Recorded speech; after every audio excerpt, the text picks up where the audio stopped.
भारत की संविधान प्रारूप समिति के अध्यक्ष डॉक्टर B.R. अम्बेडकर ने नियंत्रक एवं महालेखा परीक्षक को भारत के संविधान का सबसे महत्वपूर्ण अधिकारी माना था।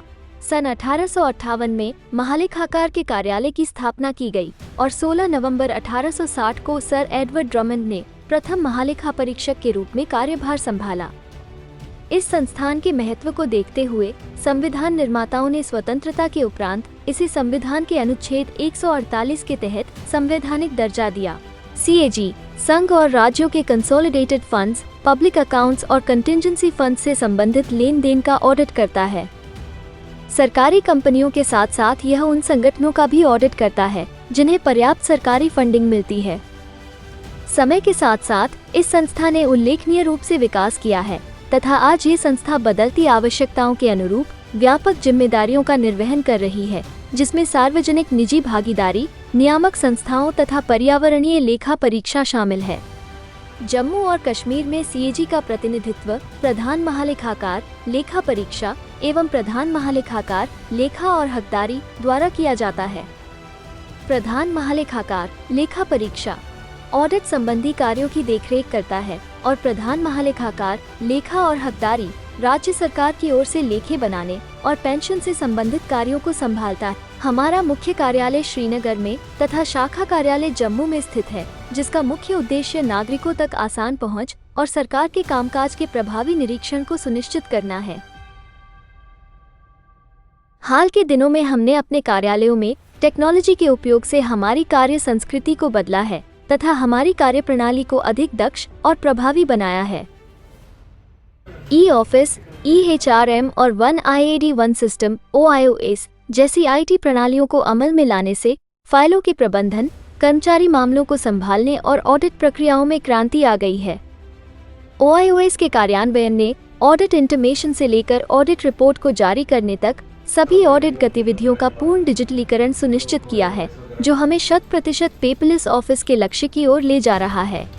100% पेपरलेस ऑफिस का लक्ष्य केवल संसाधन दक्षता या समय की बचत को सुनिश्चित करना ही नहीं है, बल्कि यह एक व्यापक सामरिक बदलाव है, जिसके तहत समय की बचत से ऑडिट के बुनियादी कार्यों से संबंधित शोध को बढ़ावा दिया जा रहा है, ताकि ऑडिट रिपोर्ट्स को अधिक व्यापक और प्रभावी बनाया जा सके।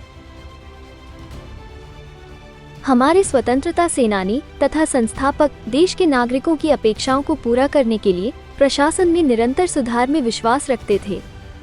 हाल के वर्षों में जम्मू और कश्मीर सरकार की विभिन्न पहलों जैसे JK पेसिस, I-BEAMS, जन सुगम, जो नागरिकों को ऑनलाइन माध्यम से सेवा प्रदान करने का पोर्टल है, और डिजिटल डैशबोर्ड आदि ने शासन परिदृश्यों को एक नया रूप दिया है तथा नागरिकों के जीवन को आसान बनाया है। सरकार के इन निरंतर नवीनीकरण के उपायों के समान इस कार्यालय ने भी ऑडिट प्रक्रियाओं में निरंतर सुधार किया है, ताकि सरकारी पहलों के प्रभावों के संबंध में सत्यता की तलाश, फाइंडिंग द ट्रूथ के अपने वास्तविक संवैधानिक आदेश को प्रभावशाली तरीके से पूरा किया जा सके। ऑडिट अब केवल स्टैंडअलोन ऑडिट ऑब्जर्वेशन जारी करने, वित्तीय नियमों के अनुपालन की जांच करने और निधियों के उपयोग के आंकड़ों की जांच करने तक सीमित नहीं है, बल्कि योजनाओं और विभागों के कामकाज का एक व्यापक दृष्टिकोण प्रदान करने, लोगों को दी गई सेवाओं की प्रभावशीलता और गुणवत्ता की जांच और जमीनी स्तर पर उपयोग की गई निधियों के वास्तविक प्रभाव का मूल्यांकन करने पर केंद्रित है। अब हम कागजी कार्यवाही से ही बंधे नहीं हैं, बल्कि हमने अपना ध्यान लोगों पर केंद्रित किया है। व्यापक लाभार्थी सर्वेक्षणों के माध्यम से हम लोगों से सीधे जुड़ रहे हैं तथा सरकारी पहलों के वास्तविक परिणामों के बारे में जानकारी प्राप्त कर रहे हैं। ऑडिट द्वारा निर्मित परिसंपत्तियों का भौतिक सत्यापन यानी फिजिकल वेरिफिकेशन भी किया जा रहा है, ताकि यह सुनिश्चित किया जा सके कि वे केवल आंकड़े हैं या वे लोगों के जीवन में ठोस सुधार ला रहे हैं। इस डिजिटल युग में हमने अपनी ऑडिट प्रक्रियाओं में डेटा एनालिसिस, GIS डेटा के प्रयोग और आर्टिफिशियल इंटेलिजेंस को शामिल किया है, जिससे लेखा परीक्षा के निष्कर्षों की गुणवत्ता में वृद्धि हुई है। हमने सरकार द्वारा प्रयोग में लाए जा रहे IT सिस्टम्स के IT ऑडिट पर भी ध्यान केंद्रित किया है, ताकि सरकार की दक्षता, पारदर्शिता और सुशासन को बढ़ाने में इन प्रणालियों के वास्तविक प्रभाव की मात्रा का पता लगाया जा सके। नागरिकों में विश्वास पैदा करने में स्थानीय शासन की महत्वपूर्ण भूमिका है। इसीलिए शहरी स्थानीय निकायों और पंचायती राज संस्थानों की लेखा परीक्षा पर विशेष ध्यान दिया जा रहा है। अनुपालन और सहयोग की संस्कृति को बढ़ावा देने की हमारी सतत प्रतिबद्धता को ध्यान में रखते हुए हमने ऑडिट कमिटीज की बैठकों को संस्थागत बनाया है, जिसमें विभागों तथा इस कार्यालय के अधिकारी भाग लेते हैं तथा ऑडिट के निष्कर्षों पर चर्चा करते हैं। पिछले 3 महीनों में विभागों द्वारा त्वरित अनुपालन और सुधारात्मक उपायों के तेजी से कार्यान्वयन के फलस्वरूप 20,000 से अधिक ऑडिट ऑब्जर्वेशंस का निपटारा हुआ है। सरकार और ऑडिट के बीच रचनात्मक सहयोग, विशेष रूप से कल्याणकारी पहलों के संबंध में, ये सुनिश्चित करता है कि शासन परिदृश्य नागरिकों की बेहतरी के लिए लगातार प्रयासरत रहेगा। उदाहरण के लिए, इंदिरा आवास योजना के 2014 के ऑडिट में योजना के कामकाज से संबंधित महत्वपूर्ण कमियों का पता चला।